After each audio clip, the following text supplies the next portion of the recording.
哇！呢一碟醉雞啊，隔住個芒咧都聞到花雕酒嘅香味啊！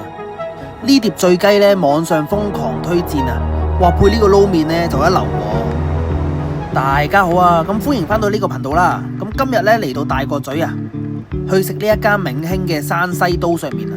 咁平時食開呢一間鋪頭咧，我係去旺角食嘅，味道啊或者價錢方面咧都唔錯啊。咁但係旺角嗰邊咧人流比較多啊，坐得冇咁舒服嘅。咁我咧就第一次嚟大角咀呢間分店嘅，唔知同旺角嗰間分店咧味道會唔會差唔多呢？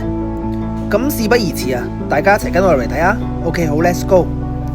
坐低睇下隻 menu 啊。咁呢度有啲星期一至星期五嘅特別套餐嘅，大概價錢55蚊左右啦。咁都係雙拼嘅套餐嘅，兩個餸加個刀削麵咁樣啦。咁個 CP 值係幾高嘅。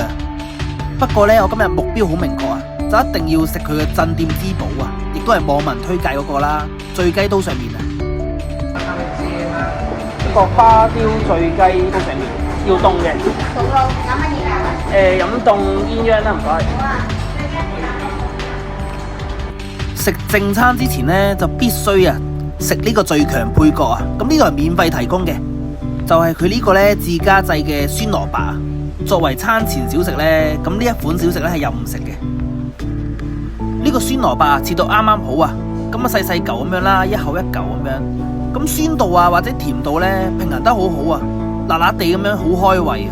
咁每次嚟呢一間鋪頭呢，都主菜味道啊，一定要食咗佢2碟先噶啦，我都係。如果有嚟過呢一間刀削麵食過呢，咁呢個酸蘿蔔呢，完全唔會陌生噶啦。佢呢一種呢酸酸辣辣呢，完全打開晒個味蕾啊！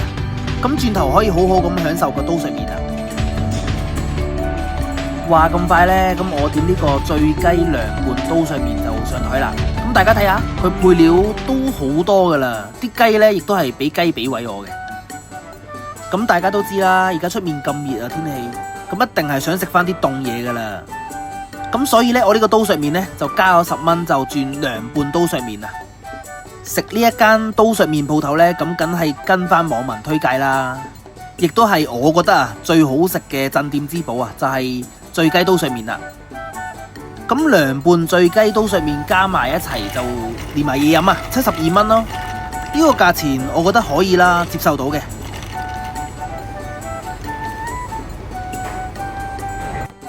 咁大家睇下呢碗麵，佢配料啊，哇多到呢，見唔到啲麵咁滯啊！咁有香脆嘅花生啦，仲有爽口嘅青瓜條啊，仲有大量嘅蔥花啊。咁當然啦，唔少得胡麻醬啦，呢個亦都係個精華所在啊。咁除咗胡麻醬之外呢，旁邊仲有個係類似螺肉嗰個醬汁啊，酸酸辣辣咁樣，幾特別嘅呢個醬汁。我就習慣啦，食呢個冷撈麵呢，就一次過撈埋晒佢先好食啊！即刻整一啖個麵先。咁刀削麵啦，佢嘅質地就傾向硬身少少嘅，好有咬口嘅，每一啖咧都好煙韌啊。咁我係好中意呢種質地嘅。最驚喜就係呢個醉雞啦，俾咗個雞髀位我之餘呢，旁邊仲有一隻溫泉蛋噶。隻溫泉蛋呢，亦都有花雕酒嘅香味喎，咁一齊醃埋一齊嘅喎，同隻醉雞。不過呢一餐飯啊，美中不足之處呢，要扣少少分呢，就係呢個麵啊，呢一個涼拌嘅刀削麵呢，佢唔夠凍咯，可能係啱啱啲麵煮起啦，咁未夠時間去降溫啊。咁食涼拌嘅刀削麵呢，咁我預期啊，或者我期望啦，係凍冰冰嘅感覺噶嘛。咁點知食落去呢，暖暖地嘅感覺咯。咁搞到有少少大打折扣啊。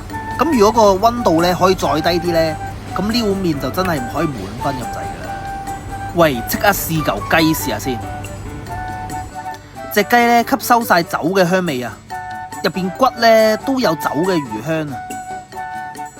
啲雞肉係幾滑溜嘅，醃得幾入味啊！啲花雕酒呢，完全入晒啲雞入邊啊！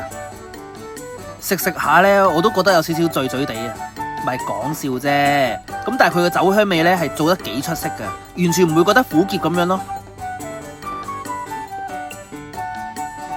食到一半啊，我發覺一個呢升華嘅食法喎，可以將呢花雕醉酒嗰啲醉雞嗰啲汁啊，倒埋落去個麵嗰度啊！倒埋個涼拌刀削麵嗰度呢，撈埋一齊食呢。哇！成件事即刻唔同晒。